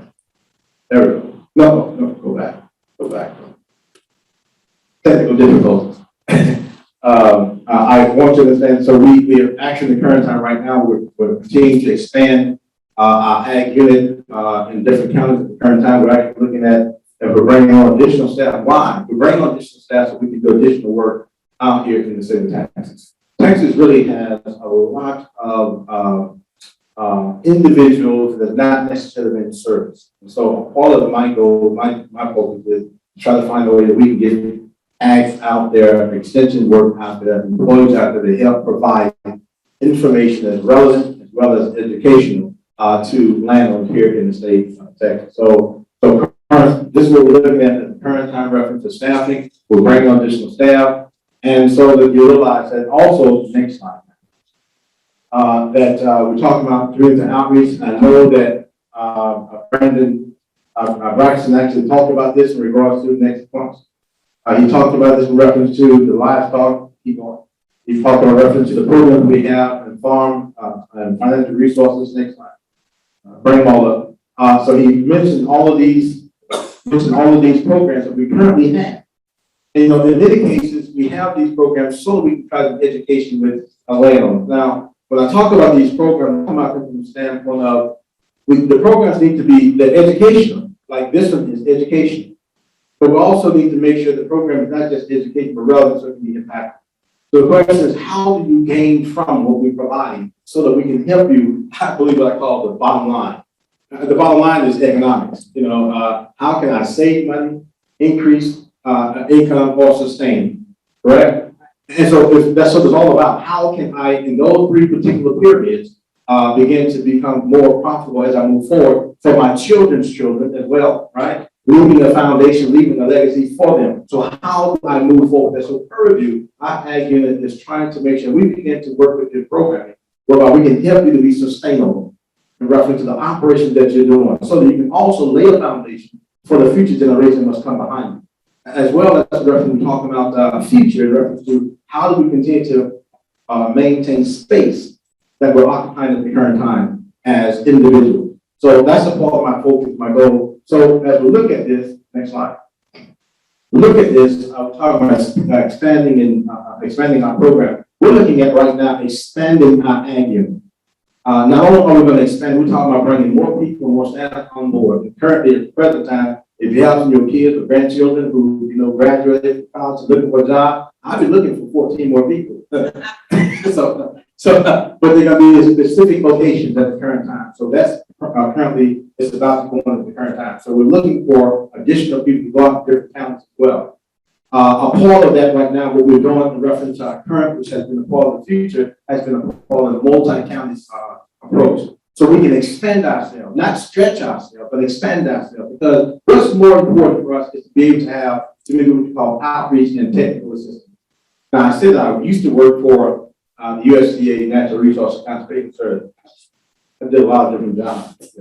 And one of them was actually an outreach person as well. So I did a lot of work in that kind of capacity as well, trying to find ways that we can bring relevant information to the producers to help them and where they're at. And so as we begin to look at how we're going to move forward, next slide, we're talking about how we're going to do this. I've actually also been in the process of trying to create what we call the Small Farm Institute, and Dr. Daniel was a part of that initiation of trying to bring in minds and so forth. So we look at how can we do this and create an institute by which we can help the producers. How can we help you advance? How can we bring extension and connection with research? You know, it's one thing to hear something, but it's another thing to know something, right? It's another thing to know something, but then how do I do it, right? And then if I do it, how is it going to be profitable to me, right? So this is what I'm trying to make sure that we do as we begin to engage Purview Ag Unit out into the extension rail world. So I want to make sure that we are relevant, that we are also relevant, that we are educational, and we're also impactful. And if we can do those three things, I think that we would do an outstanding job of helping you. So you say, well, Dr. Bunch, well, can you provide something for me now? And I say, well, there's always a possibility. How many have hope? I have hope. I don't know about you. You don't have hope. I still have hope. I have enough hope to share with you. If you don't have it, I'll give you a piece of me. All right. I mean, I don't believe. I'm quite honestly, I can be down, but you won't know that because I'm gonna have a smile on my face and a joy in my heart. I'm always gonna perk up something, hello, because I'm thankful. Right? I'm thankful, and you need to be thankful as well. So I'm telling you, if we can bring the two lights together of desire and hope and opportunity and possibility, you can come around with me, and we can conquer. And that's what we're going to do through the ag. And we're going to actually do these various things through here. We're going to provide for you relevant, we're going to provide you education, impactful information, so that you can continue to become sustainable. Now, of course, you've heard Dr. Daniels, which is my specialist, here with us, Ag Economics. You've also heard from Dr. Ashler, who is our livestock programming. And both of them are extremely, extremely knowledgeable. All I gotta do is sit back and get out of their way. Amen. I'm saying the wrong word. But I want to get out of their way. And then, we have Braxton, who is here right now, who is your direct contact person in this county. Our job is to support him, to help him to do what he needs to do to help you. And so we're going to give to him, work with him, help him as he does an outstanding job. He just started walking just like a baby and been running. He's been running. How many have seen the movie Forrest Gump? Y'all seen Forrest Gump? You remember when Forrest was in those bracelets? How many of you seen those bracelets? Remember those bracelets? He was acting like Forrest. He had those bracelets and he was walking. And he was walking, trying to walk. And then when he started hearing about, I'm pushing everybody, he started running. He started running with no bracelet. He broke out the bracelet. He's running, and I'm telling him now, like, what's his name? Run, Forrest! He's running. He's running. So again, this is what we're here for. And so we're here to do the best we can, provide what we need to have for you. There's a new change. I just want to know that there's a new difference. And so we're doing that. We're molding, we're moving, we're changing, we're impacting. We're doing these things. And I tell you right now, we have 2501 grant we're trying to push through. I know that it's been managed. I know that we're working with McLean at the current time, CBO, through that particular grant. We have an SFLR grant we're actually pushing as well. I have another grant that I'm coming over. I'm trying to get some things worked out, and I need to make sure all of you farmers' names are actually listed, because I'm going to be reaching out to you as soon as I clear up something, because in the program that we have through the Small Farm Institute, we're going to be doing an educational series. And in that series, at the end of the series, is going to be a piece of paper given that's going to provide you with some financial assistance.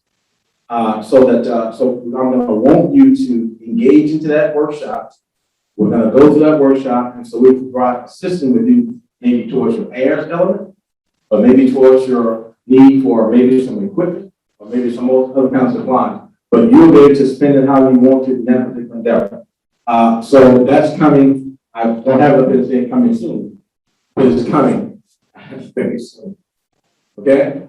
So we're changing, we're moving, and PV is on top. I know what time is already over yours. I don't want to be taking up the time. Next line says questions. If you have any questions, please throw them at the current time. How do you get on the list of the farmers? How do you get on the list? We gotta he's gonna put you on the list. Yeah. He's gonna put you on the list. Yeah, and we're gonna reach out to you as well. So everybody here is gonna probably begin to receive from us newsletter information, keeping you informed about what we're doing and how we're doing it, so we can continue to move forward. And just understand this: when you sign up in the program to be a part of our Small Farm Institute, you're not only going to get the opportunity to have extension education, be a part of that, but you're also get an opportunity really to tap into the research that needs to be. So which means that we'll be able to tap into our research to kind of help sustainability, but also come up with some additional issues that you may have, some solutions. So this is how we're going to continue to move forward in the future. I'm excited. I don't know about you. I've been excited all by myself. I can sing and dance and run around all by myself. I'm telling you, I don't need nobody else in the room with me. Listen to me. I don't need children with me. That's when it's time showtime. I don't need children. Yeah, any questions? You can tell I'm full of it. Any questions? Any questions? I was going to show this. She's reminded me. That's why I need them. I'm going to show you guys. Can you pull it up for me? Our ag and natural resource site.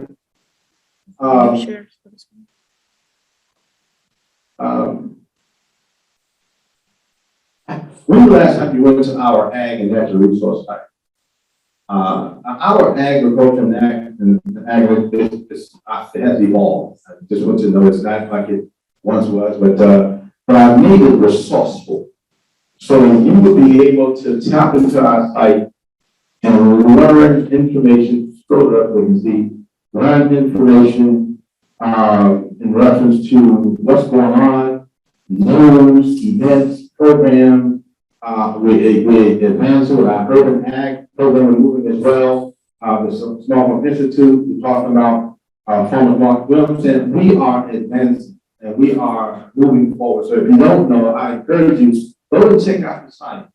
And look and see what you need to know, some things you can tap into to learn and so forth, and reach out to it. But it's not the same. It's not like it once was. Now it's evolving, and we're on the move. Ain't no. Okay, let me stop because otherwise I turn into a whole different other event. Okay? You can tell that I'm accustomed to that. All right, so I'm gonna turn it back over to Mr. Braxton. I appreciate it. And let's give him a hand. Thank you, Dr. Bunch. So I'm going to address the question that we had. If you'd like to be added, that's why I asked over and over again for everybody to sign in sheet. Shara has it in the back. That's how we get y'all's information, man. We're not going to stalk you or anything, but that's how we get information to you as far as newsletters, different programs that I'm putting on, different programs, other counties where PVAMU is present. So. You to give this young man a huge hand. He did a fantastic job. And the one thing that can't be seen here, I think we started working together about 4 months ago to pull this off. And I want to not only salute him, but to thank Ashley for coming in and providing all the technical assistance. Of course, I have to mention Dr. Daniels because I think we go back further than anybody else in this room. That's how long Landowners Association has been working with Prairie A&M University. I just want to say quickly, my father dropped out in the 7th grade.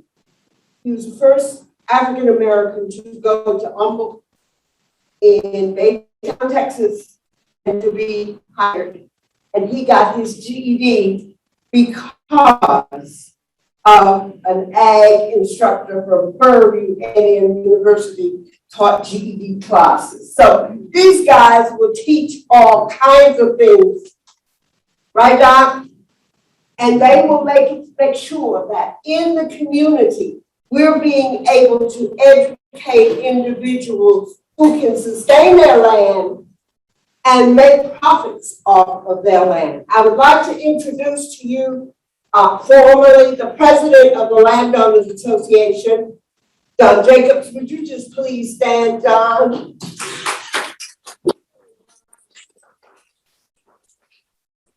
When Braxton and I started off, we were talking about entrepreneurship, and I think he did a fantastic job of doing the most important part of it, entrepreneurship, was to bring people here who are, and continue to be, like Mr. Abraham, actual producers and people who are making money off of the land.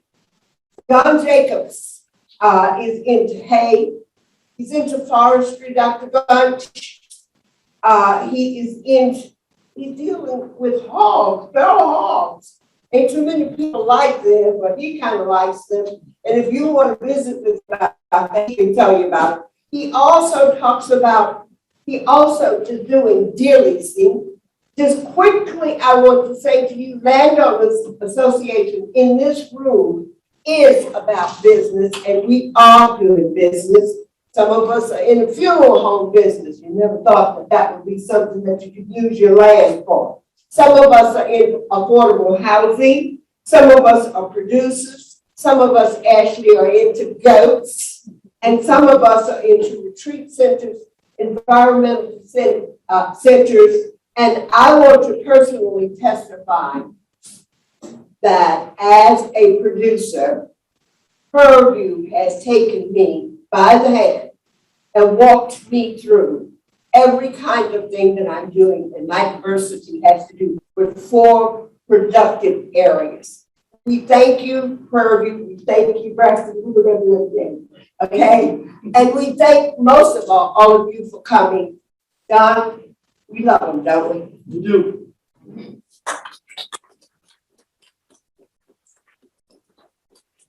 All right, well, that's all we have. If y'all have any questions, if you see anybody wearing purple or yellow, you can probably get to them, or anybody from landowners, please take food, drinks, all of that, because whatever you take, I don't have to take back with you. So, thank y'all again.